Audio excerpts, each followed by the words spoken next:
বহুত বেছি ৰিকুৱেষ্ট কৰাৰ পাছত ফাইনেলি আজি ভিডিঅ'টো বনাই দিলোঁ সঞ্জনা আৰু লোহিত শইকীয়াৰ বাবে। সি মোৰ লগত থাকিলে মই বহুত বেছি ছিকিউৰ ফিল কৰোঁ। সি মোৰ লাইফৰ এনেকুৱা এজন মানুহ যিজনৰ অবিহনে মই মোৰ লাইফত কেতিয়াও আগবাঢ়ি যাব নোৱাৰিম।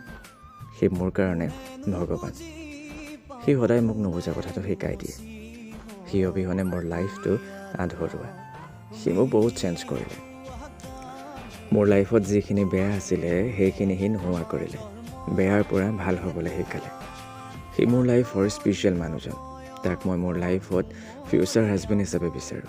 এজনী ছোৱালীয়ে এটা ল'ৰাক সহজে ট্ৰাষ্ট কৰিব নোৱাৰে। ময়ো পৰা নাছিলোঁ, বাট সি মোক ট্ৰাষ্ট কৰিব শিকালে। সি মোক বুজালে ট্ৰাষ্ট কি। মই মোৰ লাইফত তাৰ নিচিনা এটা ল'ৰা ডিজাৰ্ভ কৰিম বুলি কেতিয়াও ভবা নাছিলোঁ। বাট সি মোৰ লাইফলৈ আহিলে আৰু মোৰ লাইফটো চেঞ্জ কৰি দিলে। থেংক ইউ ছ' মাছ জান মানুহ। লাষ্টত এটা কথাই ক'ব বিচাৰোঁ, লাভ ইউ ছ' মাছ জান মানুহ।